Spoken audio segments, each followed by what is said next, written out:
Welcome back to the Durst Show. It's an exciting week, an interesting time. Lots of things are happening all over the world, and in the United States, Donald Trump is flexing his muscles. In some areas, not in others. He's flexing his muscles on Russia, but apparently not on Iran. He's flexing his muscles at Harvard.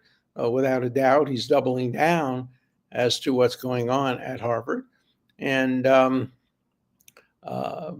but he's not flexing his muscles when it comes to some congressional actions where I think he could probably do better.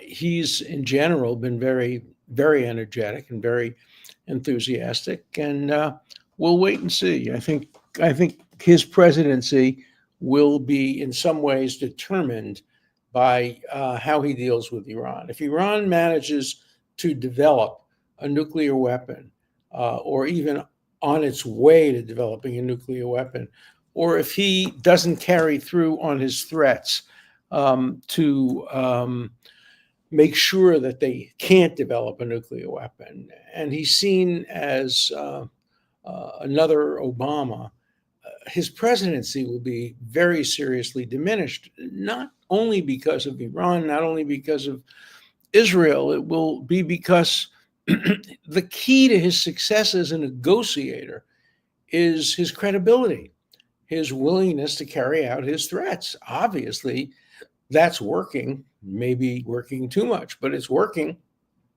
with Harvard. And it's working. It certainly worked with some of the law firms that backed away. But if he loses his credibility, if he's seen as somebody who threatens but doesn't carry through his threats, it will be very hard for him to make the kinds of deals that he's so good at making. So he says, we'll know within a couple of weeks, and maybe we will. Been a good week for me on my book. I have this new book out called The Preventive State, and subtitled The Challenge of Preventing Serious Harms While Preserving Essential Liberties. It couldn't have come at a more appropriate time. The need for prevention is greater than it's ever been in so many different contexts. Deportation is prevention. They used to call it exile, but it's the same as deportation. The issue with Iran is preventive. Obviously, are we going to prevent them from developing nuclear weapons? So many other issues are preventive. Are we going to be able to prevent people from killing people, like the deaths that occurred in the District of Columbia just about a week ago? So prevention is in the news, and obviously for that reason, I've been interviewed on a lot of media for my book, Prevention. It became a bestseller on Amazon on issues like comparative politics and law, not generally among children's books and other books, but among books on its subject. It's become a bestseller, and so I'm hoping people will order it from Amazon and get it. It's extremely relevant. And so let's turn to today's subject, which is obviously prevention is at the core of it. And that is, does the President of the United States have authority to block foreign student visas? Plainly, the reason for blocking a student visa is preventive. You want to make sure we don't on university campuses that we have been having. The NYU graduation was disrupted. Even the small graduation that I attended in a small college in Florida, minor disruptions. People just shouted out and things, but in some there have been major disruptions, and of course a lot of violence on a lot of college campuses, and a lot of the reason behind why President Trump would like to impose visa restrictions are to prevent people from coming into the United States who don't have the best interests of this country in mind. So let me start my little analysis in the following way. Number one, the Constitution does not expressly resolve this issue. It doesn't say very much about citizenship, about deportation, about uh, status of people who are here, green cards, etc. Student visas, those are not mentioned in the Constitution. Um, the issue constitutionally is who has the primary authority to determine who stays in the country and who gets into the country. Is it Congress or is it the executive branch of the government? Let me be clear what branch it's not, and that is the judiciary. Stay the hell out of this issue. The judiciary has no role to play in this issue other than to assure the kind of due process that it has to assure for every citizen. But it cannot make, it is not authorized to make, it is not empowered to make substantive decisions as to who stays in this country and who doesn't. A lot of judges don't like uh, what Trump's doing, but it's none of their damn business. Under Article 3 of the Constitution, it's not one of their roles to decide who comes into the country and who stays in the country. That's either the role of the president or the role of Congress. And Congress has essentially abdicated that responsibility to the executive branch. And so, on a pure constitutional analysis, the president of the United States, certainly unless he's opposed by Congress, if Congress writes legislation limiting the president, all right, that's one thing. But absent legislation limiting the president has a right to decide who comes into this country. Let me put it a little differently. The United States government, under the Constitution, certainly has the right to decide who comes into this country. Let's assume it passes the most stringent anti-immigration laws. Remember, in our country, we had some of the most horrible anti-immigration laws. We had immigration laws precluding Asians from coming into this country. We had immigration laws that favored Northern Europeans over the Southern Europeans in order to discriminate against Italians coming into the country. We had some horrible, horrible laws. None of them were found, to speak of, unconstitutional. So the question is, who has that authority? Does Congress have? Certainly Congress has the authority. But absent congressional action, does the president have that authority? Again, let me summarize. The government has that authority. That's clear. If a person comes to an American embassy and says, I want to come into this country, I have a right to come into this country. And the person at the embassy says, well, tell me what you think. He says, well, I have a First Amendment right. I exercise my First Amendment right. I hate America. I can say that. Any American can say that. But the embassy official says, you hate America? Go home. You're not coming into the country. Let's assume even more specifically, what if he says, I hate Trump? Still the embassy. Or what if he says, I hate Biden? The government does not have to give any reasons. Tragically, they probably can even do it on racial and gender grounds. I'm not sure. The Supreme Court might render some decisions saying, no, they can't do it. But right now, the law says anybody can be stopped from coming into the United States on any ground whatsoever. Certainly, it's within the power of the government. Now, I'm not dividing at this point between the legislature and the executive. I am saying it's none of the judiciary's business, but I'm not dividing between the executive and the legislative. Certainly, the government can say, we don't want anybody in this country who's going to protest. We don't want anybody in this country who's going to encamp. We don't want anybody in this country who's going to harass. We don't want anybody in this country who supports Hamas. We can say that there's no First Amendment right to come into the country. And a person who's trying to come into the country doesn't have a First Amendment right. I may have a First Amendment right to listen to him, but I can listen to him on Zoom or Skype. He doesn't have to literally set foot in the country. And the precedents are very, very clear. Communists were kept out of the country. Unfortunately, fascists were not in the run-up to the Second World War, but communists certainly were, and radicals were, and others were. I'm not saying those were good practices and good principles, but there's nothing in the Constitution that prohibits the government from limiting who comes into the country. Okay, that's step one. The harder step is once you're in the country. what are the rules? And they vary. If you just got into the country and you snuck in, they can just bring you back over the border and send you back home. If you're here on a green card, obviously the situation is very different. Legislatively, you have some rights. Constitutionally, you may not have any rights, but legislatively, you have rights. But that's not what we're talking about now. When we're talking about can Trump block foreign student visas, we're talking about can the president of the United States, absent legislative action to the contrary, can the president of the United States say no foreigners coming into the country to study? We don't have enough room for foreigners. We want to make sure every seat at Harvard and Yale and NYU and the University of Florida and the University of California, every seat is taken by an American citizen. Does the president have a right to do that? Does the government have the right to do that? And the answer is yes.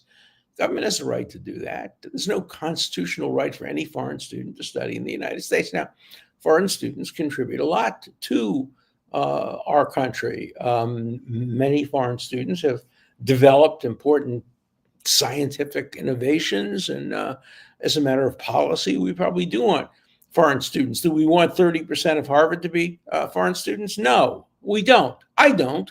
Having been associated with Harvard for 60 years, I don't see any reason why 30%. If it was 30% on a pure meritocracy, okay. I don't think that's the case. I don't think we're picking 30% of the students at Harvard on pure meritocracy. I think they probably have some kind of a quota or target for how many foreign students they have, because foreign students pay full fare. They don't have any scholarships. They get support from their countries. Sometimes they get additional support from countries like Qatar. So when we're talking about 30%, it's not like the statistic, for example, that 25% of students at Harvard when I was teaching there were Jewish. That was only because of meritocracy.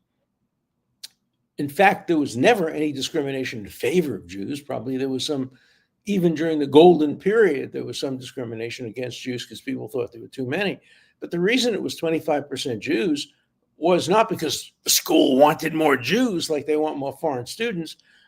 It's because by meritocratic admissions, that's the percentage that emerged. That all changed with DEI and race-based affirmative action and all the things that have now been declared unconstitutional. And the number of white accepted students went down dramatically, and disproportionately the number of Jewish students went down as well.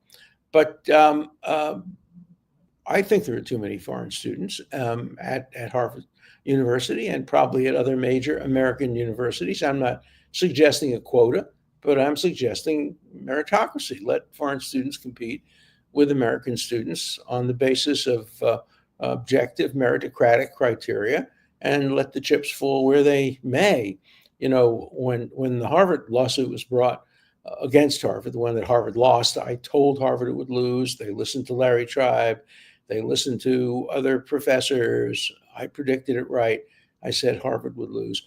One of the arguments that was made in favor of having race-based affirmative action is if you don't, too many students will be Asian. And that's why the lawsuit was brought by Asian students. And they were able to prove without a doubt that an Asian student with a very high SAT and very high scores had a much lower chance of getting into the law school than an African-American student with much lower scores and much lower tests and averages. So that was the basis for the lawsuit, and empirically that was pretty easy to show. Harvard tried to doctor some of the statistics. It didn't work.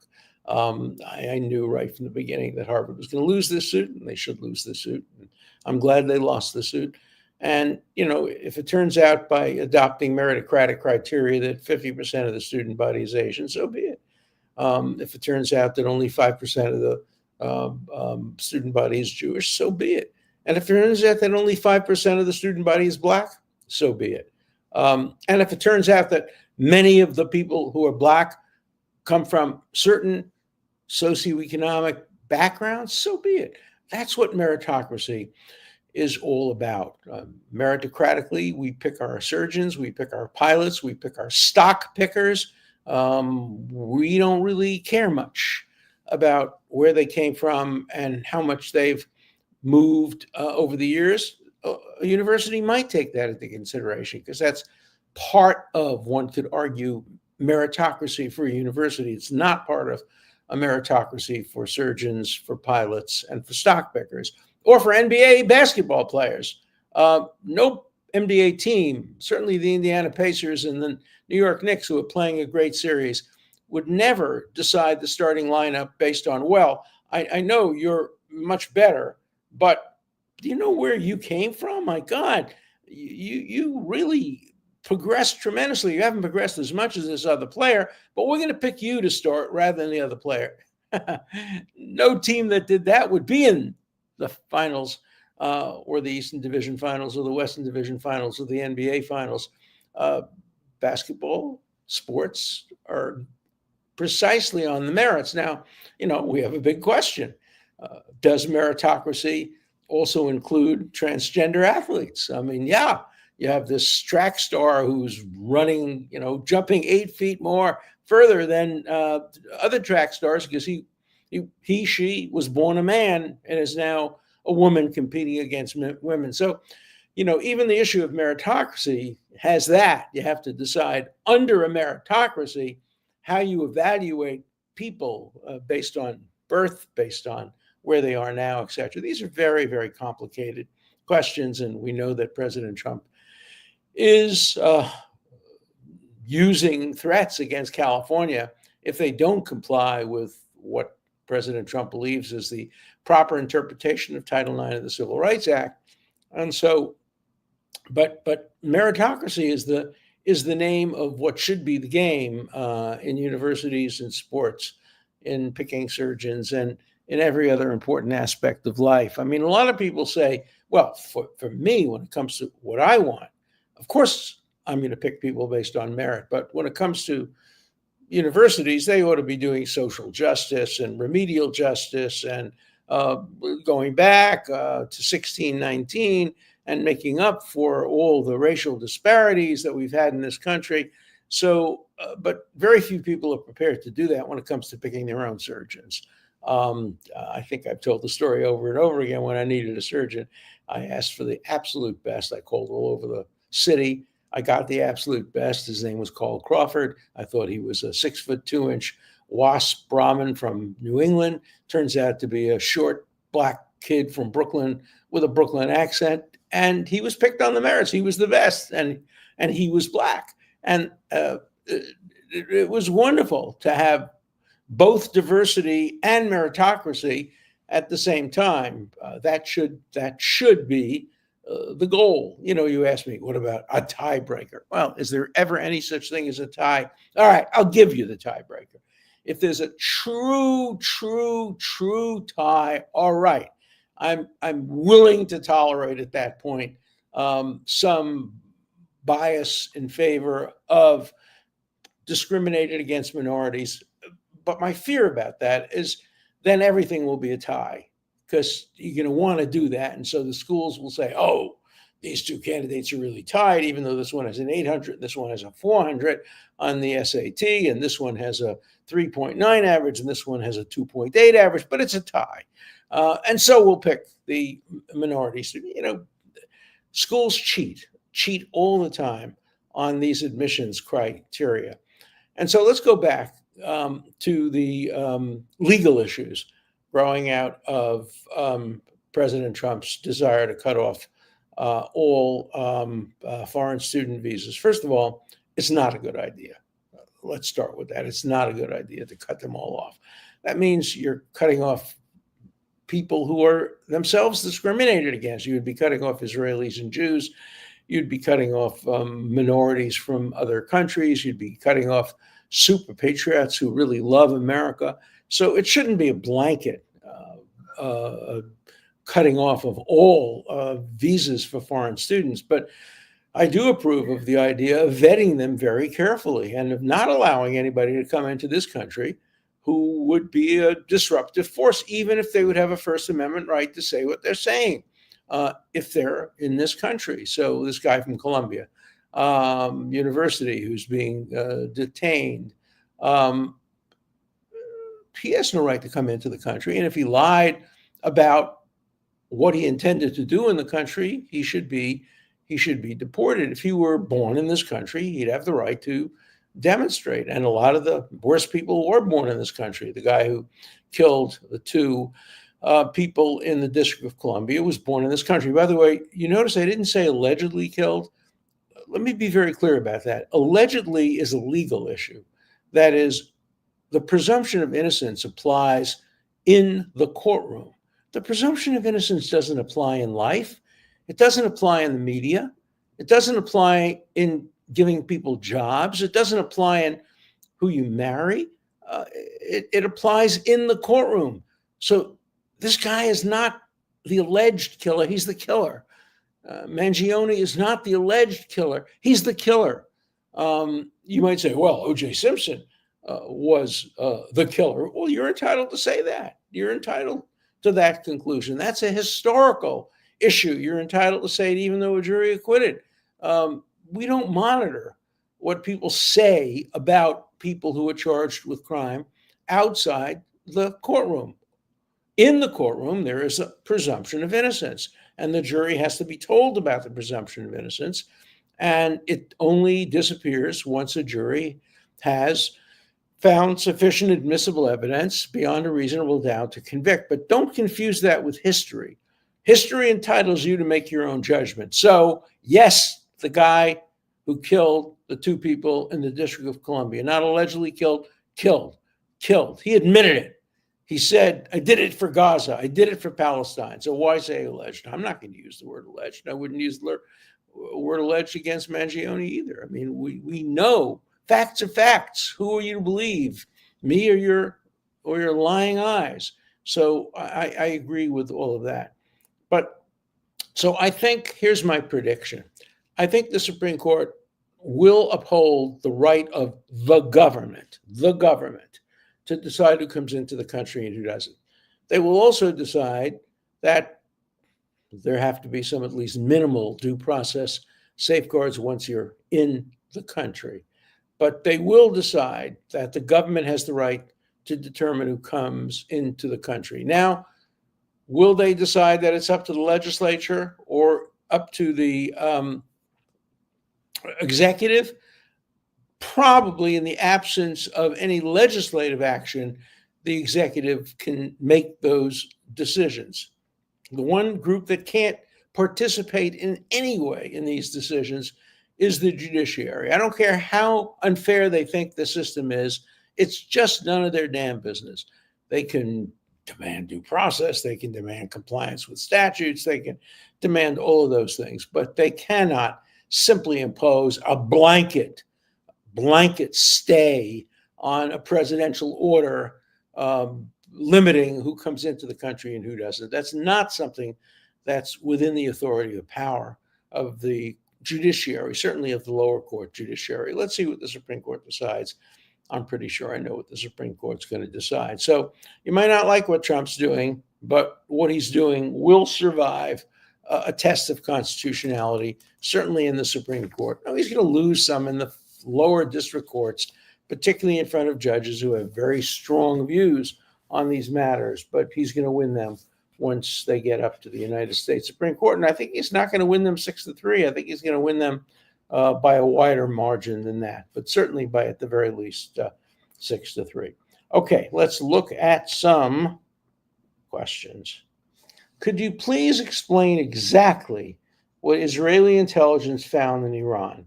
You say they found Iran developing not nuclear weapons, but nuclear weapon capability. What does that mean exactly as distinct from nuclear power development? Because isn't nuclear power development the same as capability to convert as much into weapon development, even if there's no intention to do so, et cetera, et cetera? No, let me tell you what Israel found, according to what I know. They found a warehouse filled with plans, specific plans to make a nuclear bomb, not to make, you don't need to hide material that you're using to help heat homes.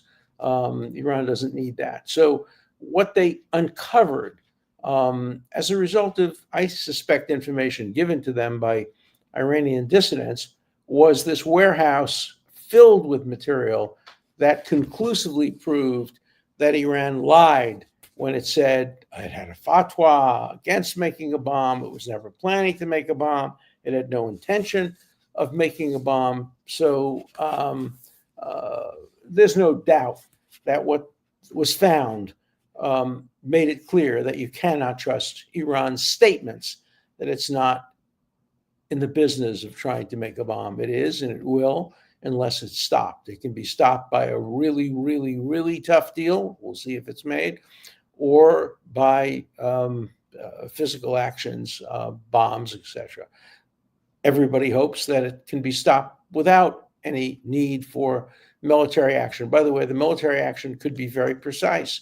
The vast majority of Iran's nuclear weapons planning takes place in isolated areas underneath mountains, which can be accessible only to bunker-busting bombs. So I think it could be done with minimum civilian casualties, just the way the attack on Iraq and the attack on Syrian nuclear reactors were done with virtually no civilian or any casualties at all. Okay. This is an interesting one. The Chan School of Public Health. Remember, I've been railing against Harvard School of Public Health. It's been a cesspool, an incubator for anti-Semitism. The Chan School of Public Health at Harvard has many liberal Jews who are complicit. That's the most disappointing part. Well, I don't call them liberal. I'm liberal. These are radicals, and there are many Jews who are radicals and who don't care about Jewish survival or the survival of Israel. They care much more about what they believe is public health. The problem is the School of Public Health defines public health in a radical leftist political way. And so it thinks it's doing its appropriate job, but it's not. It's teaching bigotry. It's teaching anti-Western, anti-American, anti-Semitic, anti-Israel values, and it just has to stop. And to the extent there's any funding of the Harvard School of Public Health from any government, it should be cut off, and it should be conditioned on the school being under the supervision of a monitor or somebody else to make sure that this federal money is not being used to promote anti-Semitism in violation of the Civil Rights Act. Okay. Professor Bravo, my family left Russia because of anti-Semitism. Now we see growing anti-Semitism in the United States, and that's very bad. And I've heard that from a number of my friends whose families come from Russia, whose families come from Iran, from other places. They thought America was the one place. George Washington wrote a letter. I have the first newspaper account of the letter hanging on my wall. Wrote a letter in which he said, bigotry we will give no sanction, that all Americans are equal. We will never, ever permit bigotry in this country, but we're permitting it. We're permitting it at Harvard University. And George Washington would be turning over in his grave. And John Adams, who was associated with Harvard, would be too, if he saw what Harvard was tolerating and in the Divinity School and in the Public Health School was actually promoting and teaching. I watch you every night, and this by far was your best and most passionate show ever. As a retired Lutheran pastor, you said exactly what needs to be said about the Divinity School and divinity schools like the one at Harvard. Every point you made was spot on. Many thanks. Well, thank you very much for your kind words. This is a good question. If Trump is on board with a military strike against Iran's nuclear facilities, would it be better if Israel acted alone, or should the United States also send planes in on the strike? Well, I take a position that's somewhere in the middle. I don't think it's necessary for the United States to send airplanes, certainly not put boots on the ground. Israel has never asked the United States to put a single soldier, American soldier, at risk. But I think the United States has to play an active military role in preventing Iran from fighting and trying to destroy Tel Aviv by sending rockets, just as it did the last time. It played an absolutely appropriate role last time, and it can play the same role. Not a single American soldier was put in danger. Not a single American value was affected negatively. It was all positive, and I would hope it would be the same thing. My greatest fear is that President Trump, in order to get what he believes is a good deal, would prevent Israel from alone going in and protecting itself from a potential nuclear disaster. Well, we'll see. By the time we meet next week, we may have a decision on Iran, because every day that goes by is a day that Iran can be using to build a nuclear bomb surreptitiously. And if they're not doing it now, they will be doing it soon. So time is of the essence. See you all next week.